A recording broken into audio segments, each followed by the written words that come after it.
old friends and former students in the audience, and I appreciate y'all tuning in today. The timing of this worked out really well for us on this project team because let me move this out of the way so I can see.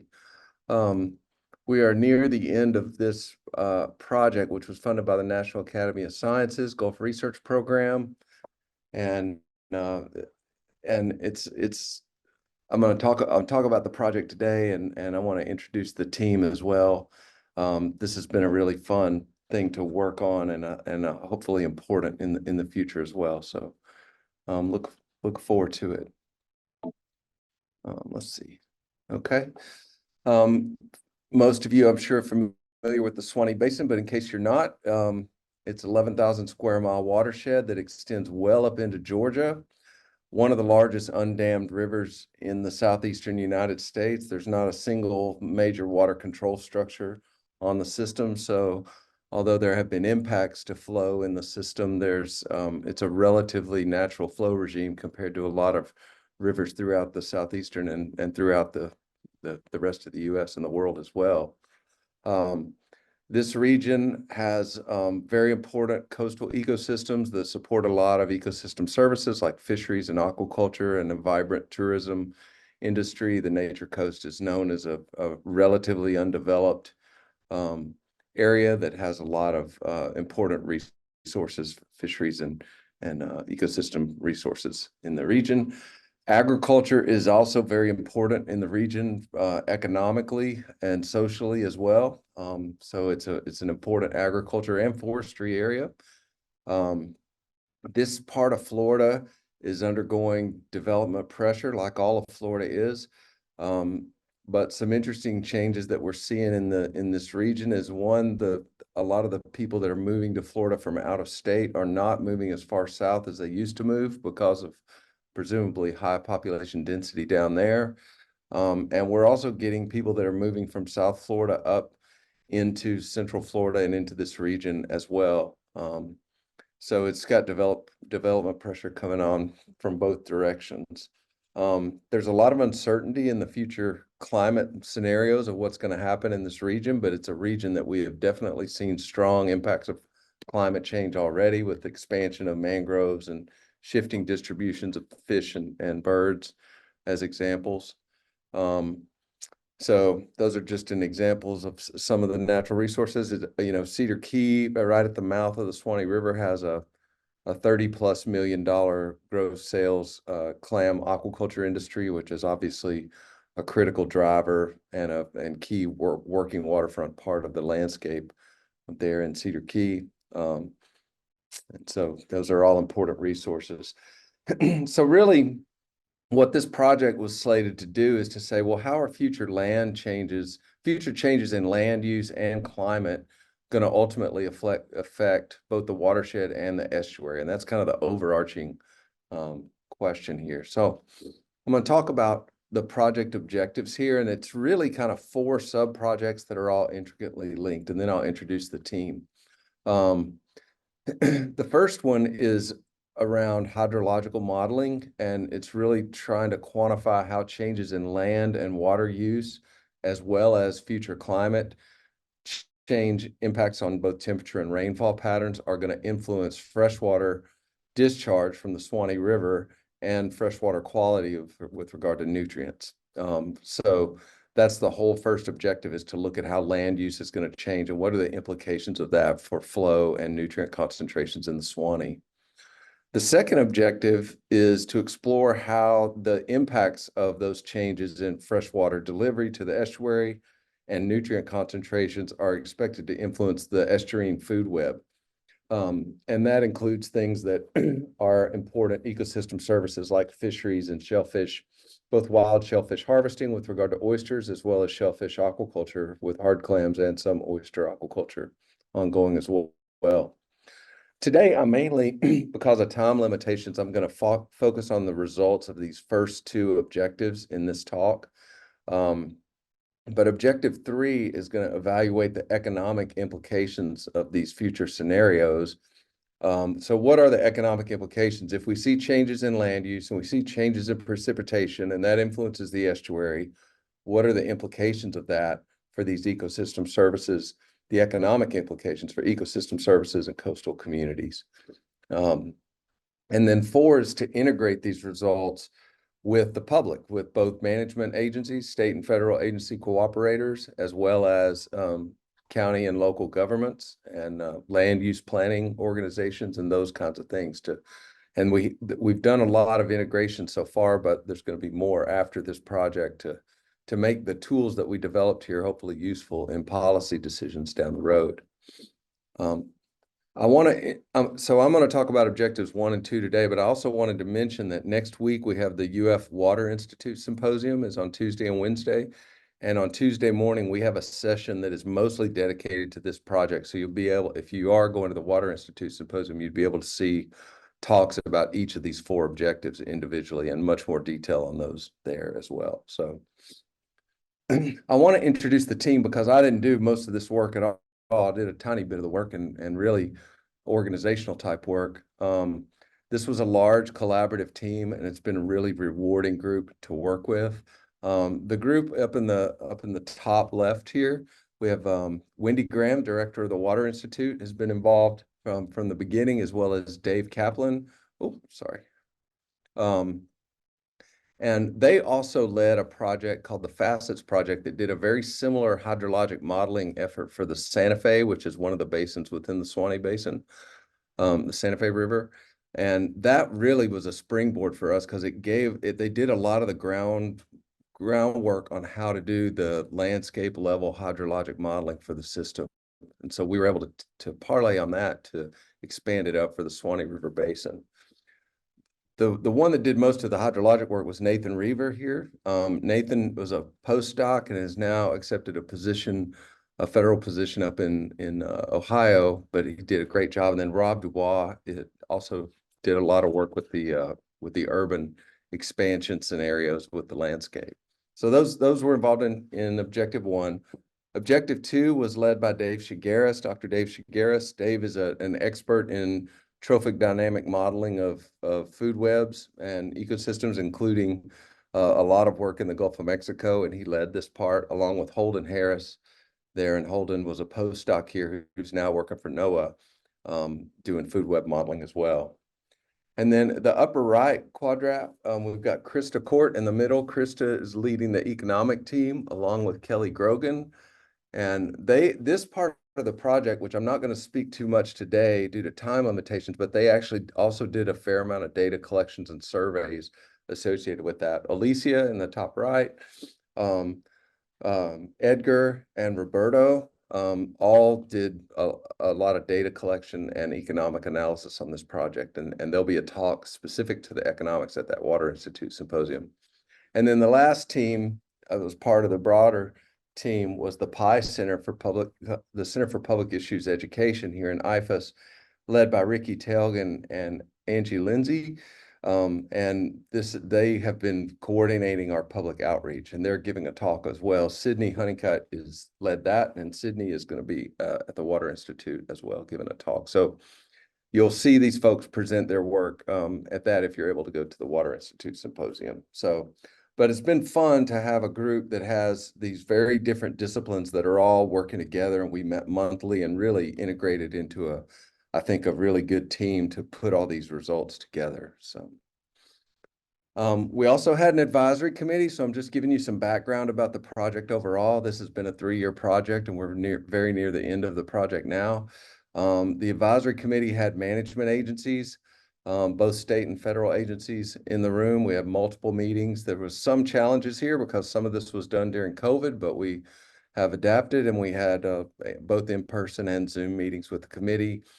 Tourism and recreational representatives, environmental NGOs were part of this, and as well as science groups with universities and Florida Sea Grant, as well as ag and natural resource representatives from both agronomy and clam aquaculture and the timber industry. And this advisory committee was not just review our results and give us a thumbs up or thumbs down. They actually contributed to the scenarios that we ran through these models, and I'll talk about that, but they had real input into what we considered in these models. So So it's been very fruitful working with them as well. So basically, if you look at our objectives, the first objective is changes in land use and climate and what that's going to mean for Suwannee River discharge and nutrients. And that's on the left here. And then that feeds into the coastal ecosystems, which is the food web dynamics that Dave Shigaris led. And then that goes into the economics of what are the economic implications of those different scenarios. So I'll talk about the changes in land use and climate first. And I'm not a hydrologist, but I've enjoyed working with the team on this. And they used a range of models that looked at how the hydrologic conditions are expected to change as you change land use, different irrigation patterns, different urban uses of water, those kinds of things, and how it's going to influence both surface flows and groundwater, because as most of you know, I'm sure the Suwannee River Basin is mostly Swiss cheese limestone, and the surface and the groundwaters are intricately connected. So anything you do with the groundwater affects surface water flows and surface water nutrients as well. So they were able to expand on the Facets project from the Santa Fe River Basin to build this up for the whole Suwannee River Basin.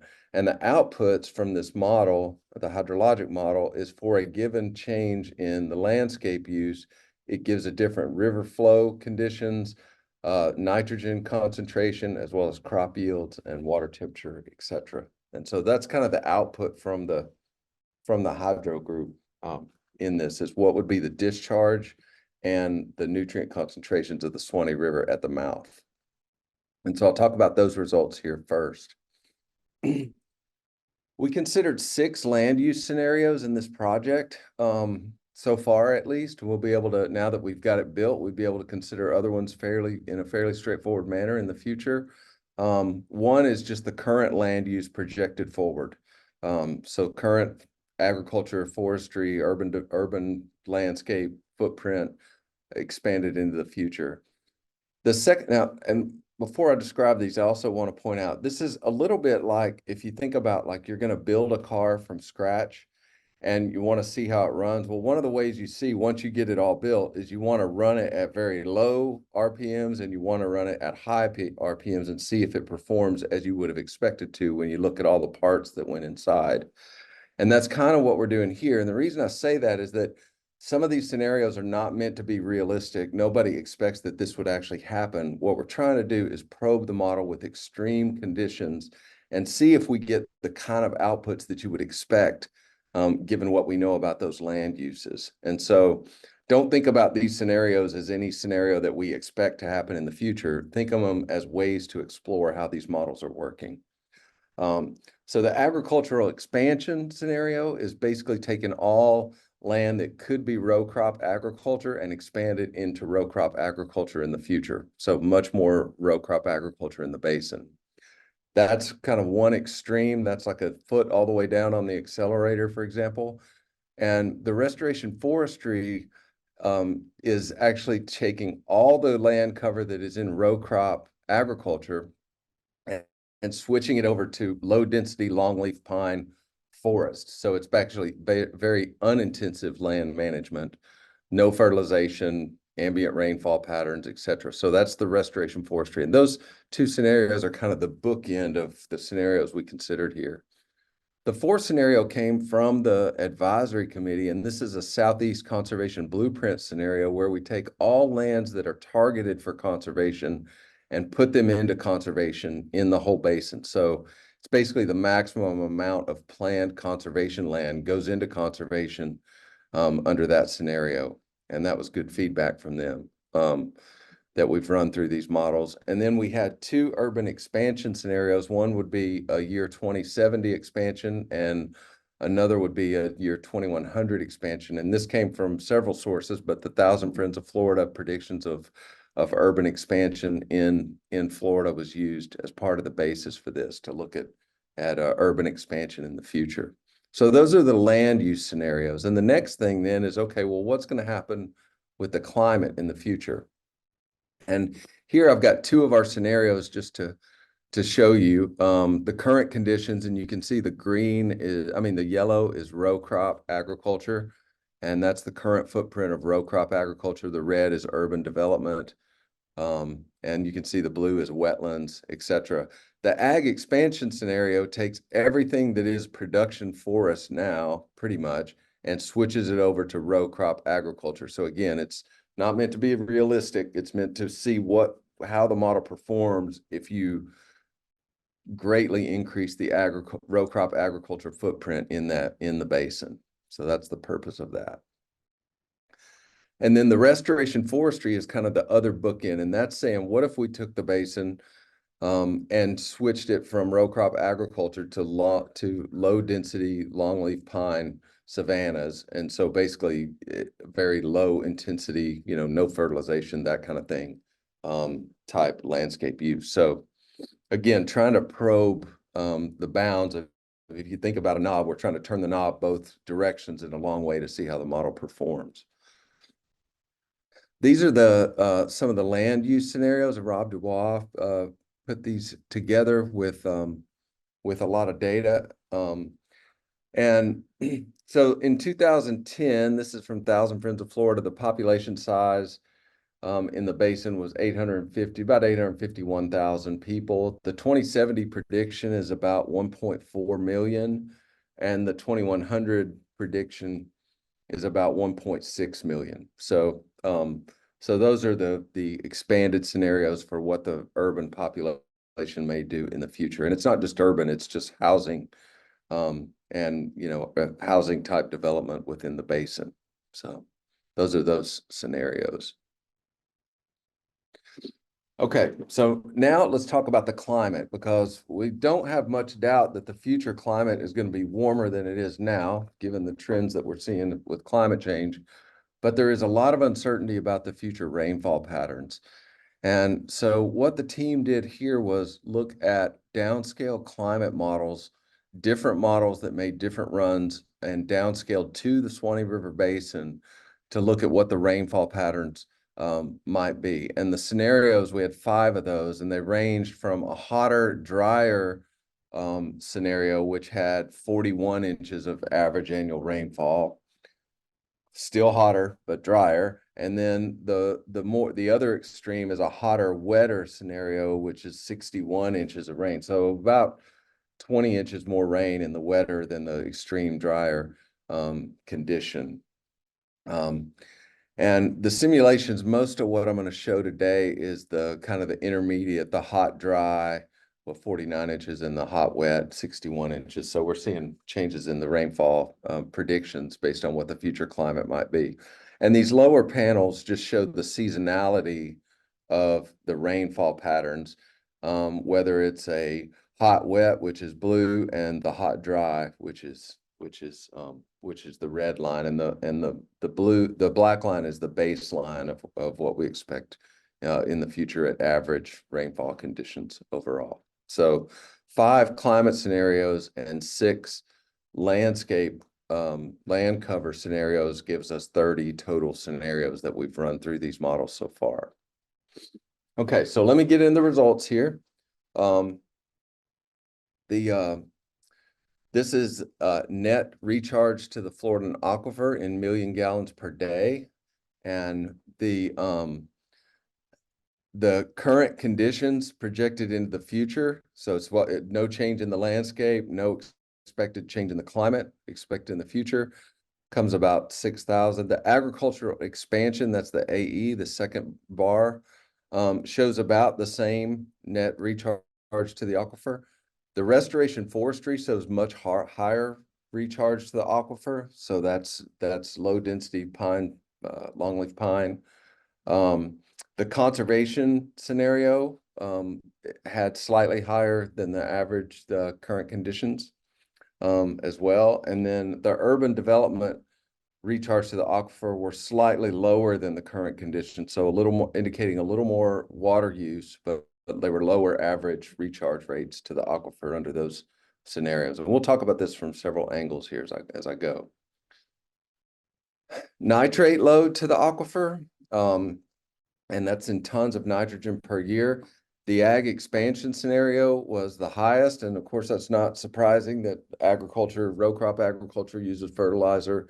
And if you had this extreme scenario of row crop agriculture everywhere you could have it, it would be a higher nitrogen load to the estuary. And you can see that the current condition is around 6,600 tons of nitrogen per year. The restoration forestry, the load to the aquifer goes way down. So if you changed everything over to restoration forestry, conservation blueprint is also lower, and the urban expansions were slightly lower discharge to the aquifer of total nitrogen per year than the current condition.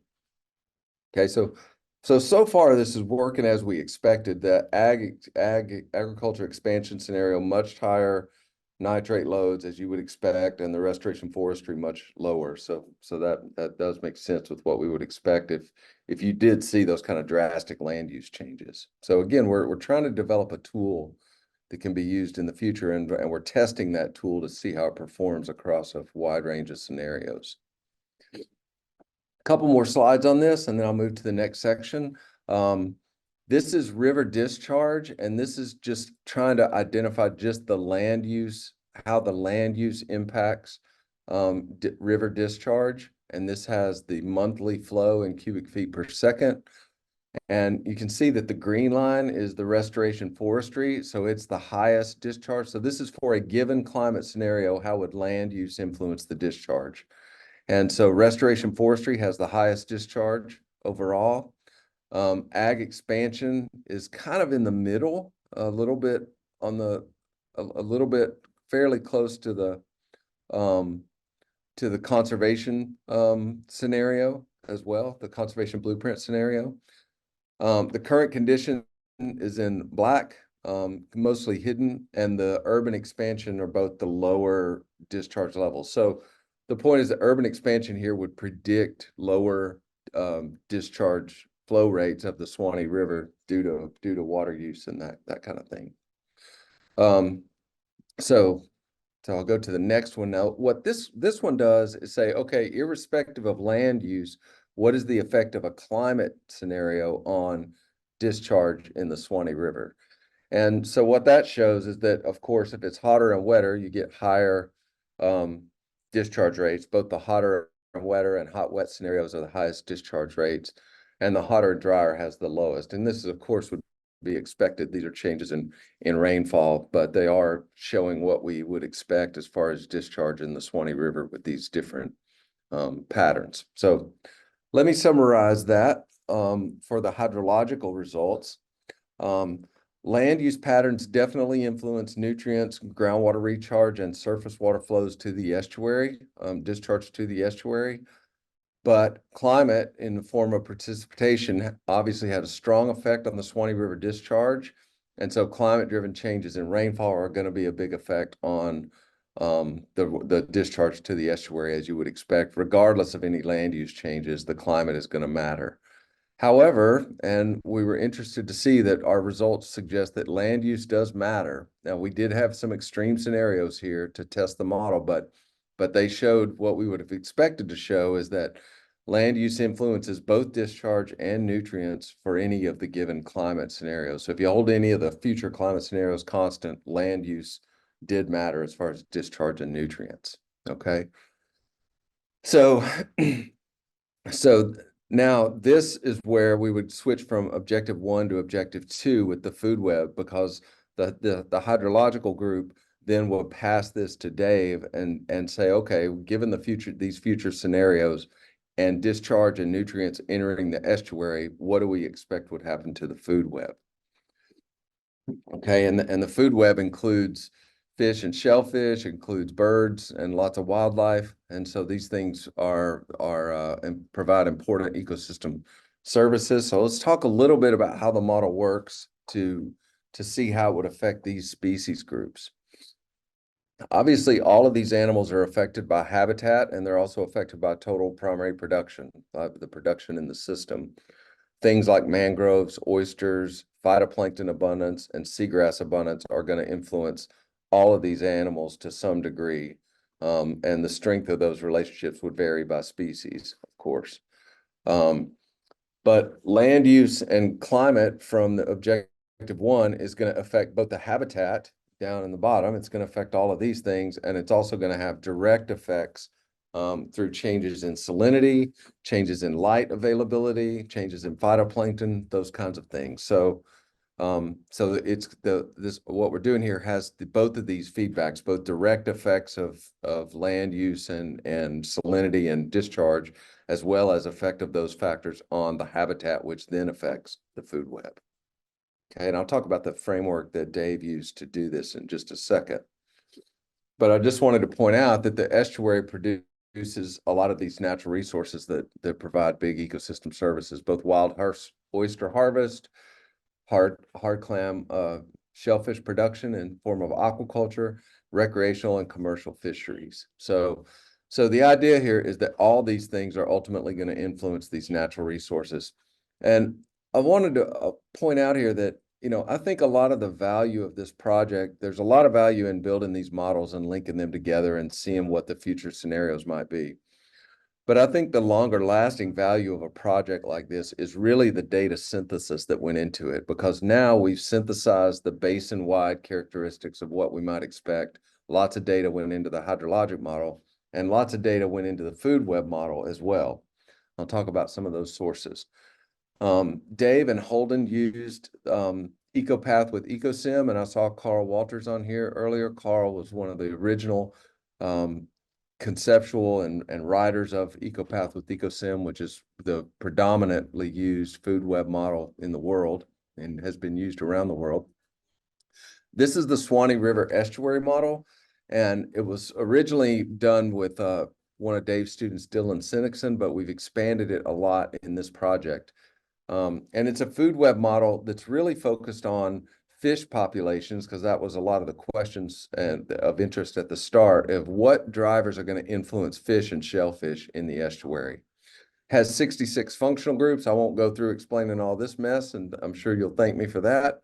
But the basic way this works is that you have primary production in the form of macroalgae, seagrass, phytoplankton, and benthic detritus, that kind of thing that is cascading up the food web. Things are eating either these primary producers or detritus, and those are going up the food web.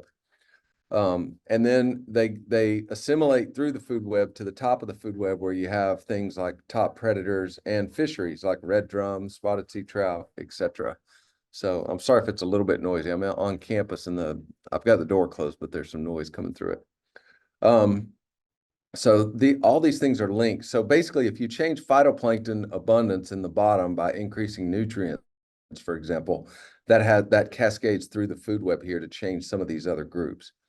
And this model is based on a lot of data, and we're really fortunate in Florida in general, but particularly in Cedar Key, to have the Florida Fish and Wildlife Conservation Commission Fisheries Independent Monitoring page. And their program collects data over the past 25 years in a standardized way. And so this is showing some of the results tuned from the Suwannee River estuary model to some of the long-term trends in the fish populations. And my point here is that the model is doing a decent job of predicting some of the long-term trends, like the increase in snook. In the upper left-hand plot here, we've seen some decreases in spotted sea trout and red drum, and it's capturing those. Not explaining all the variants, of course, but it is capturing the general trends. So that data synthesis is a big benefit of this, and the model seems to be characterizing the temporal dynamics and species composition relatively well. In the estuary, nutrient loading is driven largely by changes in land use, which does the concentration of nutrients, combined with changes in rainfall, which affects the discharge. And just like we saw before, I won't spend much time on these top graphs, but the ag expansion has the highest nutrient inputs and the restoration forestry has the lowest, right? Similar to what we already saw. Temperature in the estuary is driven by climate change, and each of those scenarios that we considered. And then salinity in the estuary, which is a really important parameter for early life history of a lot of fish species and shellfish. Salinity is driven by precipitation. So wet periods have lower salinity due to higher river discharge, and dry periods have higher salinity. So it was capturing those dynamics spatially really well. And this is This is now, as part of this project, a spatially explicit food web model that is documenting, trying to account for spatial differences in the estuary. Okay. All right, a few more results slide, and then I'll wrap this up. So the primary producers, the the phytoplankton, I'll focus on this upper left-hand column first. This is just showing some bottom-up processes. So basically, when you have ag expansion, you have more nutrients in the estuary due to higher nutrient concentrations. And what Dave has plotted here is all the climate scenarios are in this box plot. So this is the full range of all 5 climate scenarios. And so you can see higher primary production, higher phytoplankton in the ag expansion, and then the lowest phytoplankton, lowest primary production in the restoration forestry. And that kind of holds for all the primary production in general, except for the seagrass. And seagrasses have a negative feedback where too high of a phytoplankton result, too high phytoplankton concentration reduces light and influences seagrass. So when you have a lot of phytoplankton, like up here in the top left, you end up with lower seagrass in the ag expansion because of that mediating factor of phytoplankton causing shading and other interactions that reduce seagrass abundance. That was a modification that Dave has put in this over the last few months, and really, I think, captures the reality of those scenarios of what we know when you have big phytoplankton blooms and happens to seagrass. This lower left panel, the green is seagrass and the blue is phytoplankton. And the point here is that when plankton is going down, seagrass is going up. These things are negatively correlated. And in this scenario, at the very end here, it's saying that under this scenario, this is a hotter, wetter condition, so lots of nutrients, and you end up with lower seagrass and higher phytoplankton. It's a little hard to see, but phytoplankton abundance is increasing through the time series there, and that had implications on seagrass. As we move up the food chain into shellfish research, we had 3 oyster groups: juvenile oysters, like we call spat, subadult oysters, and oyster 2 is adult oysters. And then the lower right-hand plot is hard clam aquaculture grow out in biomass. So total biomass of clams grown in the shellfish aquaculture industry. And what this shows is some top-down effects. Nutrient inputs from ag expansion enhance production of oysters. That would be the prediction because there's more phytoplankton, and oysters eat phytoplankton and microzooplankton. Bivalves in general do. So an ag expansion scenario is predicted to have higher biomass of oysters in these conditions, and higher biomass of clams, and this is just bottom-up effects of more food. I'll note that Dave fixed the fishing effort and clam seeding at current levels, and this is showing oyster declines in all scenarios compared to the current conditions, and that's because oysters are on the decline in this region overall. So that decline is predicted to continue at the current harvesting levels. So, okay, and now we'll get to the fish and some of the results there. There's a lot of variability here. We see some evidence of bottom-up effects like red drum, spotted sea trout. The ag expansion scenarios were predicted to have higher biomass of those groups, and those are 2 very popular sport fish, as well as sheep's head and snook. In that region, in that scenario where ag expansion has higher primary production and somewhat higher biomass of those recreationally and commercially important sport fish. The restoration forestry is predicting lower biomass of these fish groups, and that's because production in the estuary is declining. It's a much less production, much lower nutrients in the estuary, and lower fish biomass in that scenario, which is what we would expect when you turn the nutrients from an relatively extreme high to a very low level. But there were some interesting dynamics here, particularly with regard to seagrass, mullet, which is a very important prey fish, and pinfish both responded more strongly to seagrass, and the ag expansion. So the ag expansion scenarios had high phytoplankton and relatively low seagrass, and that caused a reduction in mullet and pinfish biomass because of a loss in seagrass. Those species groups went down. Whereas things like threadfin herring and the kind of the obligate planktivores like clupeids, the family clupeids, and anchovies, these are animals that eat zooplankton in the water column, and they do better when you have more nutrients and more phytoplankton. So these species kind of generally went up with ag expansion or stayed the same, and these other species went down. Interestingly, we saw that small sharks and stingrays also showed a bottom-up effect of more nutrients. And I think that those animals, a lot of them eat shellfish and small fish, and it's just indicating higher primary production, giving you higher biomass of those species in the estuary.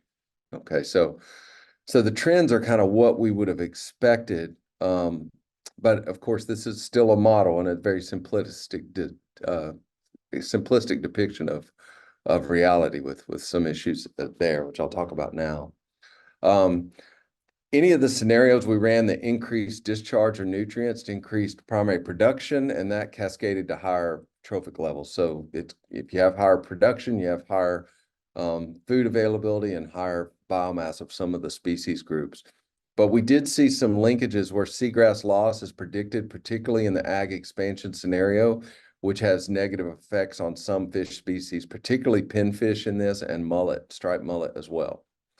The restoration forestry scenario would be predicted to lower the overall productivity of the estuary substantially, and that would result in lower fish biomass pretty much across the board due to that lower productivity. Now, we'll acknowledge lots of uncertainties here. Again, this is a tool and a data synthesis, but one of the big uncertainties is that seagrass and water quality relationships are very complex. We don't have red tide in here, for example. There's not a fish kill effect of algae blooms in this scenario. Higher phytoplankton is decreasing seagrass through shading, but we're not simulating harmful algal blooms, for example. And there's also a lot of uncertainty in the relationship between phytoplankton and seagrass. So we have a baseline relationship in there, but there's uncertainty in there as well. Dave noticed that the oyster populations were highly unstable under certain scenarios and parameters. They were kind of quickly to go up and down. Part of that may be because we're under a scenario where oysters are declining overall in the region, and that was forecasting into the future scenarios. And there's a lot more work to be done here as we continue to use this model for tipping points about what might lead to different alternative states and that kind of thing. So, okay, so I'm almost done. So the implications of this, scenarios that increase discharge and or nutrients, and of course, if you increase discharge for a given nutrient, you've increased the loading to the estuary. But if you increase both discharge and nutrients, you increase primary production in the estuary, and that's what we would expect to happen when those things increase. Higher primary production cascades to increases in shellfish resources in particular. Shellfish consume phytoplankton and zooplankton, so they respond directly to that higher production, and also higher production of some of the fish groups. But we saw a loss of seagrass causes reductions in several groups, and some of those are important to fisheries as well, like the striped mullet here in the bottom right. Our results really showed that land use does matter. It makes a difference, particularly for any given climate scenarios. Land use will affect the production in the estuary and the food web dynamics of the estuary. And it's going to interact with climate change effects to see what the ultimate influence is. And the economic implications of these scenarios are yet to come. They're still working on those now, but we'll have one talk at the Water Institute next week. So more to come on there from Krista and Kelly's group. Long term, we'd like to do more data collection in the estuary and reduce uncertainty. There's still some big uncertainties, even though there's a lot of data that went into this. We've got some uncertainties in benthic invertebrates, and we're doing. Dave has one master's student now working on that to try to get more data collection to improve these models as we go. We'd like to conduct some field experiments and further learn about the system responses to nutrient changes and salinity changes. Another thing we'd like to do down the road is some of the inshore-offshore dynamics. We haven't talked about these iconic reef fish like the red snapper and gag grouper here that are so important with both recreational and commercial fisheries in Florida. Many of us come to Florida, we want to eat a grouper sandwich, and it's important. So But these fish also use the estuary in the juvenile phase and then move offshore in the adults. So linking this model with some of the offshore dynamics would be a really good use in the future, and also have different economic implications that we haven't yet considered. So that's for future work. And then from here, we want to work with the managers at all these levels to consider these future options and hopefully have these tools that would be available with regard to policy decisions about land use changes and those kinds of things in the future. So I also wanted to mention the Healthy Bays, Healthy Farms initiative, Healthy Farms, Healthy Bays initiative, I should say. We've been working with the nonprofit Solutions from the Land to try to link agriculture and coastal fisheries and aquaculture folks so that they're in the room talking to each other and looking for these kind of basin-wide solutions. I think all of us want productive, healthy agriculture that's profitable in the basin, but we don't want to have that at the expense of the estuary. And so this Healthy Farms, Healthy Bays initiative has really been productive, led by Ernie Shea. And we've had a lot of meetings with this group, and we're hoping that these kind of effort will continue to get these farmers, both shellfish farmers on the coast and farmers up in the basin, talking to each other and looking for these kind of integrated solutions that can improve both agriculture and the estuary in the future. And it looks like there are some options to do that based on the simulations so far. So with that, I will be happy to take any questions. Savannah, I'm sorry I ran a little bit long, but I really appreciate the time here, and I'm happy to open it up for questions. Yeah, no problem, Mike. We still have 15 minutes left in the hour for questions, so please feel free to unmute and ask Mike directly, or if you prefer, you can type those into the chat and we can get those passed along. I can start us off too while people are thinking and typing. I was wondering about, there's a paper that just came out that found that there's been a 45% loss in seagrass coverage of like the Horseshoe Beach and Suwannee area. It's really the northern Suwannee area since 2001. And I kind of wondered, like, the restoration forestry scenario, like the increase in seagrass, if that was going to sort of maybe move it back towards where it might have historically been, or kind of how the models compare. Like, we have current conditions as one of the scenarios, but what do we know about historical conditions, and if any of those scenarios push us back towards some of the historical? You know, it's a good question, Savannah. I saw that paper that we shared around. I'm not sure about the mechanisms of the seagrass loss. They documented seagrass loss, and I've also noticed seagrass loss in the Cedar Key area over the last 20 years. Certain areas, particularly to the south and east of Cedar Key, that had seagrass has been, some of that's been lost. You know, we know the likely mechanisms would be light limitation, possible macroalgae, those kinds of things, but none of our scenarios so far have looked back in time. So I don't think I have a great answer for that, but I'll talk about it with the team as well. But it's a good question as far as what the mechanisms are for the seagrass loss. So, oh, and there's the poll. So I'll leave that up.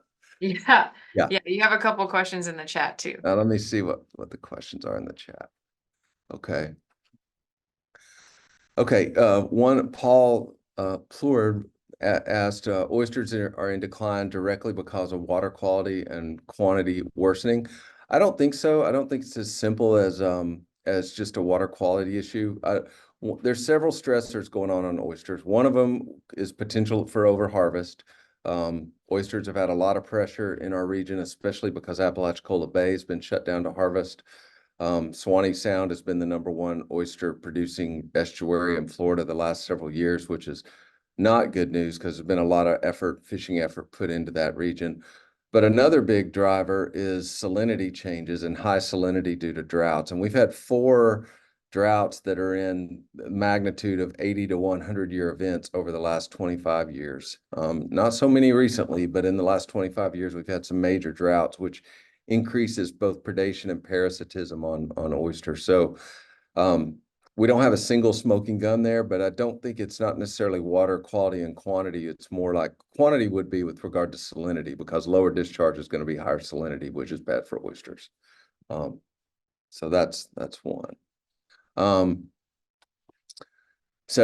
And if the seagrass dies out, wouldn't biodiversity decline as well eventually? I think it would, yes. I think if the seagrass died out completely, it definitely would hurt biodiversity. Now, we're not capturing the full biodiversity in this food web model.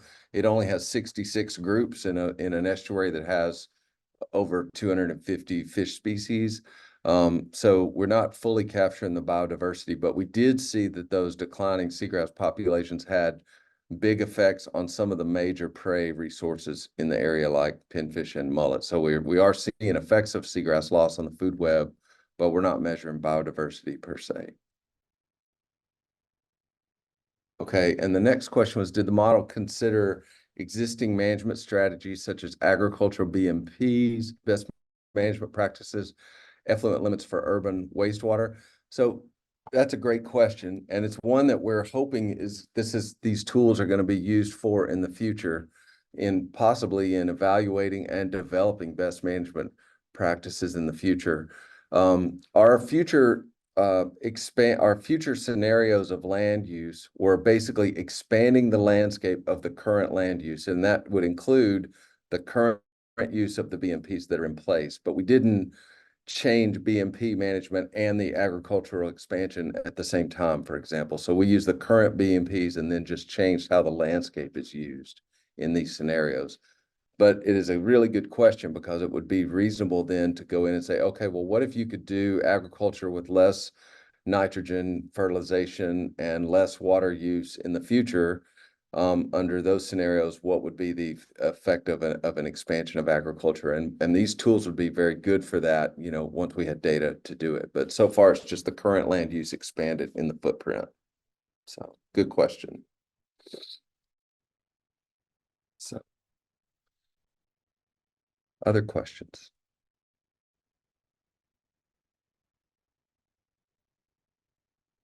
I know that was a lot. It's trying not to hit you with too many too many figures and things, but there's a lot of pieces in there. So hope it was effective.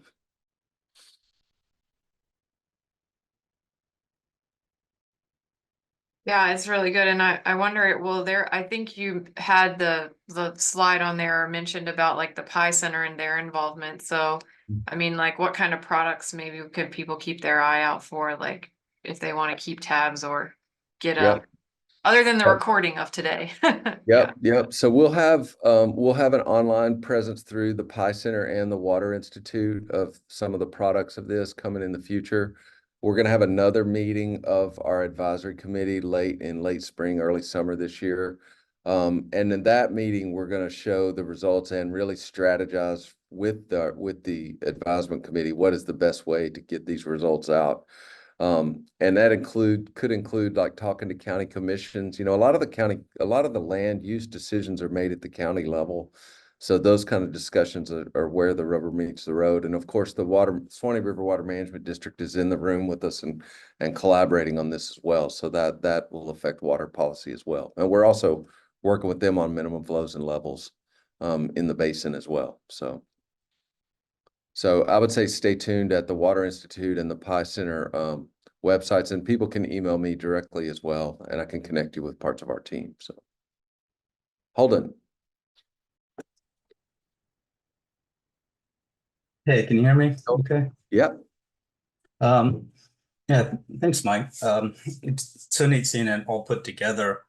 I invited colleagues from NOAA, and I think see a fair amount here today. And I think part of the interest that we've been talking about is from efforts such as the Climate Ecosystem Fisheries Initiative, which is this cross-agency big push to develop these interlinked end-to-end modeling frameworks of taking, regional ocean models, taking those outputs, interlinking them to environmental impact models, and then interlinking those to social economic impact models, which is the framework for this. Do you mind sharing any lessons as we kind of think about this kind of frontier of building these big end-to-end modeling systems, of having now overseen a project that did this for several years? What lessons can we kind of learn in this field about like end-to-end modeling? Mhm.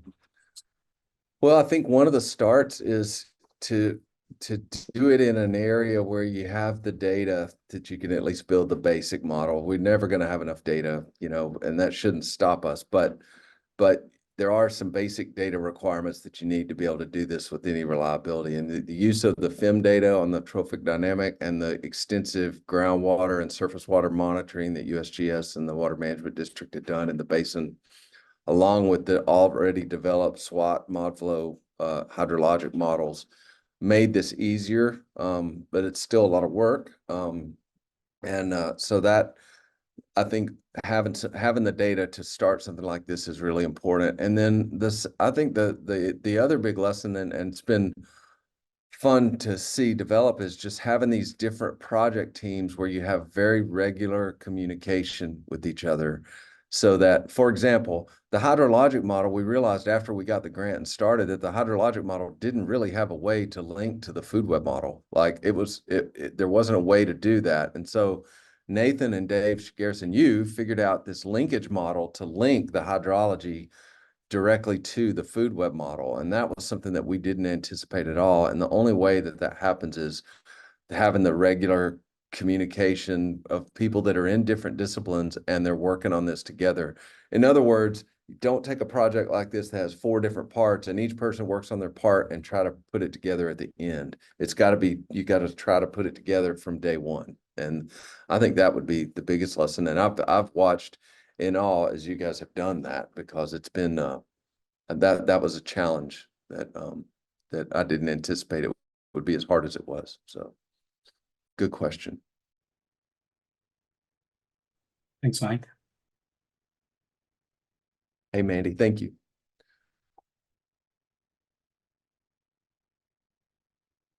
And I don't know if he's still here, but having Carl Walters in the talk means a lot to me.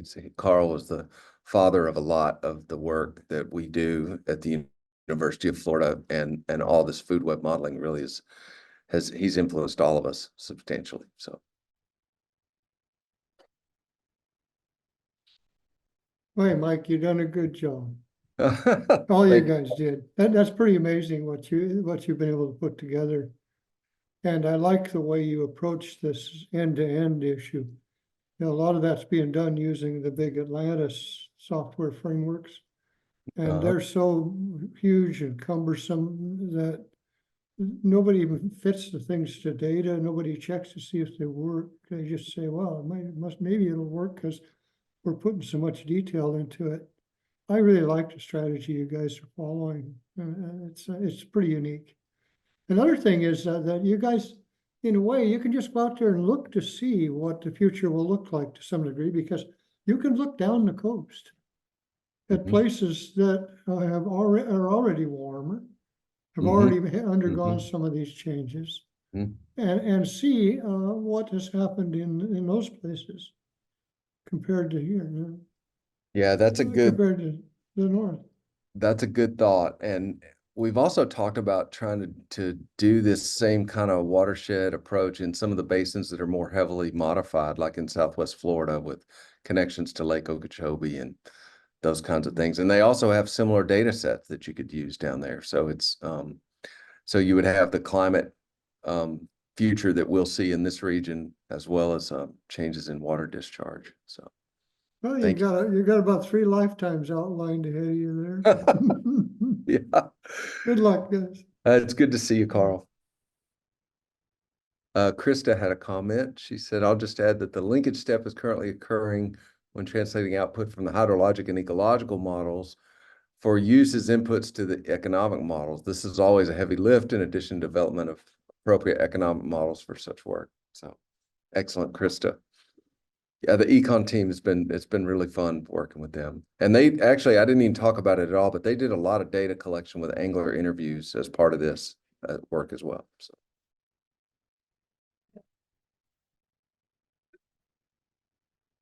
Excellent.